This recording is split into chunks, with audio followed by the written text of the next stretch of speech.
শ্রী বক্রতুণ্ড মহাকায় ও সূর্যকোটি সমপ্রভ নির্বিঘ্ন কুরু মে দেব সর্বকার্যেষু সর্বদা। ভবিষ্যতে জানালায় আজ আমার প্রথম দিন। আমি ট্যারট কার্ড সম্পর্কে বলবো। ট্যারো মানে ভাগ্যের চাকা। ভবিষ্যৎ ভাগ্যকে জানবার আগ্রহ সবার।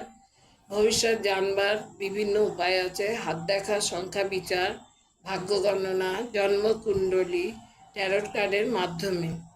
ট্যার কথার অর্থ ওয়ে অফ রিডিং। রস মানে হচ্ছে রয়্যাল বার্থ। এক কথায় ফিউচার রিডিং বোঝায়।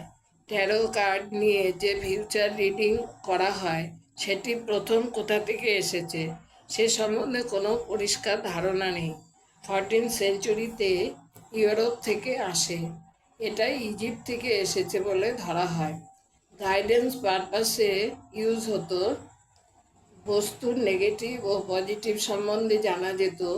কেরিয়ারের ক্ষেত্রে কোন পথ সঠিক হবে, প্রমোশন আদৌ হবে কি না তা জানা যায়। ট্যারট চেতন ও অবচেতন মনের মধ্যে একটি সেতুর মতো কাজ করে। আমরা জন্মান্তরে বিশ্বাস করি। প্রত্যেক জন্মে কাজের মাধ্যমে আমাদের এক্সপিরিয়েন্স হচ্ছে, কিন্তু আমাদের এসব পরবর্তী জীবনে মনে থাকে না। অবচেতন মন থেকে অনেক প্রশ্নের উত্তর আমরা পেয়ে যাই। আজ এই পর্যন্ত হয়ে গেছে।